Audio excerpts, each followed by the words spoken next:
Zeeuwse boeren trekken opnieuw naar Den Haag. Het is woensdag 16 oktober. Dit is Zeeland Nu. En weer staat het Malieveld vol. Trainer Pennings en VV Goes per direct uit elkaar. Een speciaal lespakket over de slag om de Schelde. Dag dames en heren, Zeeuwse boeren trokken vandaag opnieuw naar Den Haag voor de tweede keer in korte tijd. Ze voerden actie tegen het stikstofbeleid en willen meer waardering en minder regels. Bijzonder vanochtend was het vertrek van de boeren vanuit Zeeuws-Vlaanderen.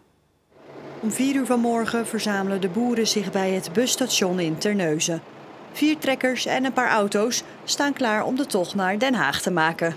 Sinds het protest zijn er een aantal ontwikkelingen geweest die ons eigenlijk toe dwingt om nou weer opnieuw de weg op te gaan. En die zijn? Ondanks dat je een vergunning hebt, pakken ze toch nog je stikstof af. We zitten grofweg 800 meter van het natuurterreisgebied af, dus het is helemaal leuk. Waarom ga jij mee?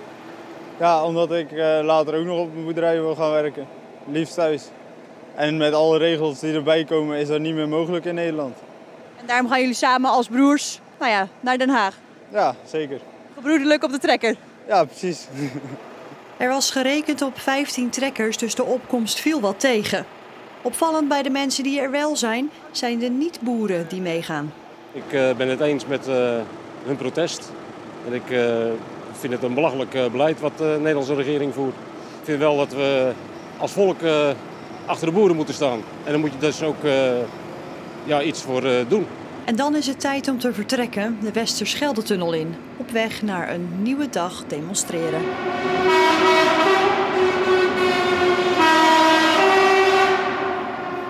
Esme Begje was erbij vanochtend. Ja. Hè? De vorige keer, 1 oktober was dat. Ja, toen gingen er echt bussen met boeren naar Den Haag. Hè? Hoe was dat vandaag? Ja, hoeveel er precies zijn afgereisd vanuit heel Zeeland, dat weten we niet. Op Facebook hebben we wel reacties vanuit verschillende plaatsen gekregen. Ik heb het idee dat er iets minder zijn dan de vorige keer, omdat er toen bussen zijn ingezet door de landbouworganisaties. Nou, voor zover wij weten is dat deze keer niet gebeurd. Verder is het zo dat het ook oogstperiode is voor de boeren. Dus dat betekent dat de aardappelen uit de grond gaan. Ja, en sommigen vinden de actie ook een beetje te vroeg. Dat samen betekent dan eigenlijk dat sommige boeren gewoon liever thuis blijven. Hij heeft nog genoeg te doen vandaag. De aardappelen en bieten moeten nog worden geoogst. Maar dat is niet de voornaamste reden dat de 23-jarige Gijs de Zwart uit Kuithart vandaag thuis blijft en niet gaat demonstreren. Ondanks dat hij bij het vorige protest wel aanwezig was. Op 1 oktober zijn we naar Den Haag gegaan. Ook voor een deeltje waardering van de boer. Nou, als jij zo'n actie erachteraan hebt, een 1,5 week later zeg maar, of 2 weken later, ja, dan is die waardering van de boer, die keldert gelijk. Ik denk dat je meer bereikt met praten en netjes met elkaar het probleem verhelpen. Gijs vindt ook dat de politiek de tijd moet krijgen om naar de plannen van de boeren te kijken. De actie komt voor hem dus te vroeg. Maar hij snapt ook wel dat sommige boeren ongeduldig zijn. Ik ben het zelf ook beu. Er moet gewoon eens wat beter landbouwbeleid komen. Toch zeker die veehouders, die zien echt af. En ik hoor ook van mijn vader dat de regels zoveel moeilijker zijn geworden. Je wordt een beetje klem gezet. Heb je soms wel eens het idee van, ik kap ermee? Nee, nooit. Nee, ik ben hier opgegroeid. En ik wil het gewoon doorzetten. Ik zou het nooit opgeven. Nee. Ja, is me vandaag dus weer actie in Den Haag. Ja, eerdere protesten liepen op sommige momenten uit de hand. Hè? Die deur van het provinciehuis in het noorden van het land die eruit werd gereden. Hoe is dat vandaag gelopen tot nu toe? Nou, het leek er heel even op dat het in Den Haag ook een beetje uit de hand ging lopen. Maar niet zo extreem, zeker niet als in Groningen. In de Hofstad werd het vanmiddag wel echt drukker en drukker. Het Binnenhof werd afgesloten, want daar mochten de boeren echt niet komen. Ze wisten uiteindelijk wel door te dringen tot het Malieveld. Ja, dat was een plek waar ze ook eigenlijk niet mochten demonstreren, maar dat gebeurde uiteindelijk toch. Nou, daar stonden honderden trekkers, echt een heel bijzonder gezicht. Verder blokkeerden de boeren openbaar vervoer, staken ze ook vuurwerk af. Politie en leger hebben wat blokkades opgezet, maar ja, sommige boeren hadden ook daar lak aan en wisten toch op die manier het centrum van Den Haag binnen te dringen. Esme, dank je wel.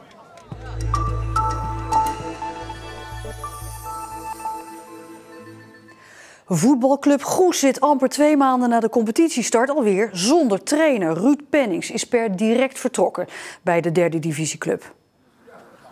Pennings volgde afgelopen zomer Rogier Veenstra op als trainer van Goes. Onder zijn leiding won de club in de 3e divisie maar 1 van de eerste 8 wedstrijden.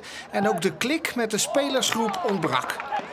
Wij zijn een bepaalde manier van benaderen en gewend en trainen. En waar ik iets anders tegenaan kijk. En als de resultaten er niet zijn, dan kan je volharden en zeggen van ik ga toch door en we modderen maar aan. Maar zo zit ik niet in elkaar. Afgelopen zaterdag verloor Goes kansloos met 4-0 van Excelsior 31, waarna het bestuur gisteravond met de spelersgroep om de tafel ging. Naar aanleiding van dat gesprek trok Pennings zijn conclusies en besloot te vertrekken.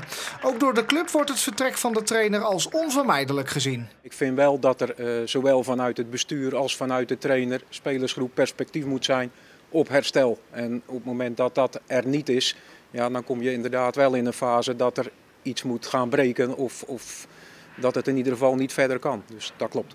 Wie de opvolger van Ruud Pennings wordt bij Goes is nog niet bekend. Karen Ecker is op zoek naar schilderijen gemaakt door haar overgrootmoeder, kunstenares Lucie van Dam van Isselt. Deze schilderde ruim 100 jaar geleden veel in Veren en Domburg. Ecker raakte geïnspireerd door haar overgrootmoeder en wil al haar schilderijen tentoonstellen op een website. Mijn doel is om Lucie de plek te geven die ze verdient. Heel Hollands vertrouwd, vol van die fijne, stille, sobere schoonheid waarvan wij Hollanders in het diepst van onze ziel toch eigenlijk het meest houden, blijft het werk van Lucie van Dam van Isselt. Lucie was een kunstenares, een schilderes. Ze leefde van 1871 tot 1949 en ze woonde onder andere hier in Veren. Van 1907 tot 1933. Ze was een hele bijzondere vrouw. Energiek, onverwoestbaar, heel intelligent, belezen. Ze hield van muziek, ze hield van reizen, ze hield van literatuur. Maar ook van koken en stoven. Ze had een heel rijk sociaal leven. Dus ze was vooral voor die tijd een hele bijzondere persoon. En dat zie je terug in haar schilderijen. Lucie schilderde en tekende al sinds haar 5e, maar het stadje Veren maakte haar uiteindelijk tot de bekende kunstenaar die ze was. Ze was beroemd om haar witten. Ze gebruikte heel veel soorten wit in haar schilderijen. Ze laat een enorm oeuvre na, vooral stillevens. Zij verstond de kunst, wat niemand deed in die tijd, om een lukraak geplukt boeketje bloemen in een flesje te zetten en dat te schilderen. Maar ze schilderde ook portretten, stadsgezichten, vergezichten. Ze heeft heel veel geschilderd hier in Veren. Het stadhuis, de kerk, de zeemeeuwen, haar tuin. In Veren heeft ze heel veel gemaakt. Veren komt dan ook vaak terug in de schilderijen van Lucie. Veren was heel belangrijk voor die kunstenaars, omdat het was één groot openluchtatelier. De vissers voeren in en uit, de vrouwen liepen allemaal in streekdracht. Veren was heel rustig. Je werd niet veel beïnvloed door andere kunstenaars. En dat is voor een kunstenaar toch vaak belangrijk, dat je je eigen weg kan vinden. En dat heeft Lucie dus heel goed kunnen doen hier in die periode.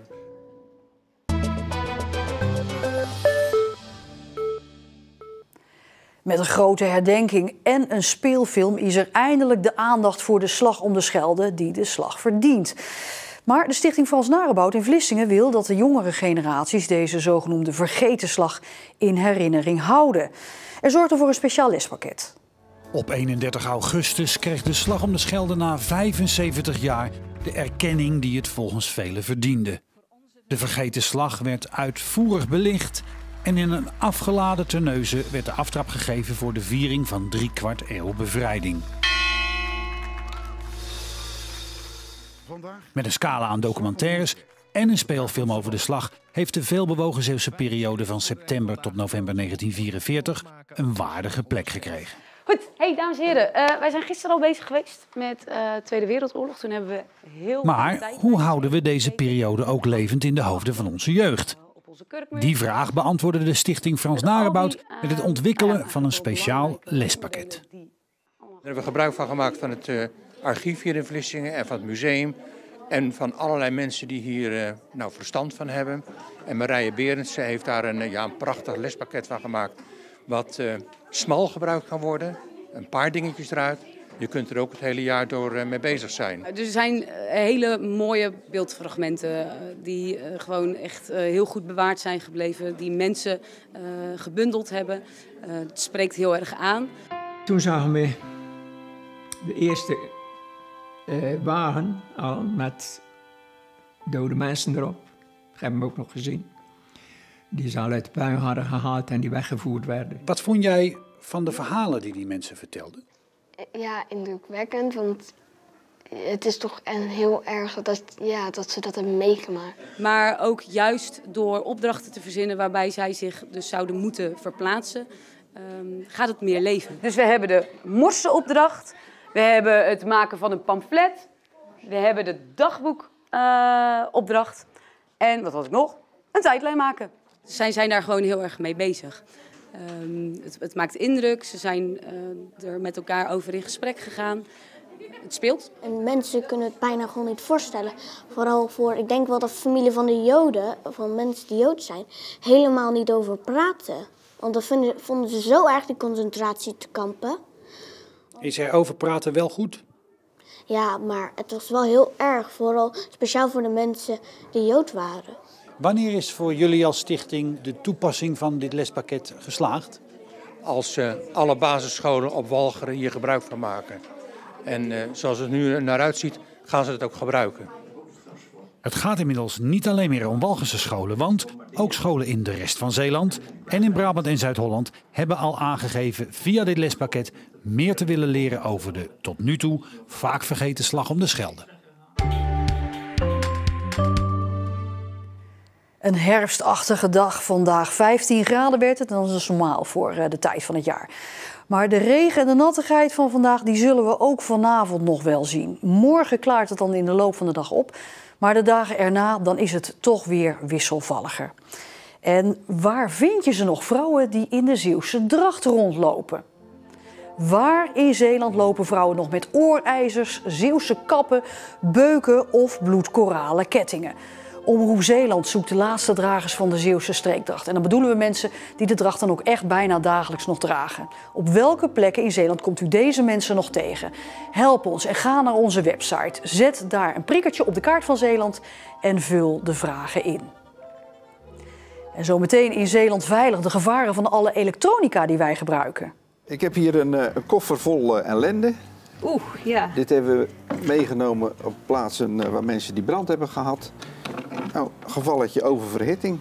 Te veel op één stopcontact aansluiten en dan gaat het branden. Dan stoppen mensen dan ook te veel in zo'n... Ja, dus zeg maar een wasmachine en een wasdroger op dit. Dan kan dit het gevolg zijn. Dat dus zometeen. Tot zover deze Zeeland Nu. Nog een hele fijne woensdagavond en graag tot morgen.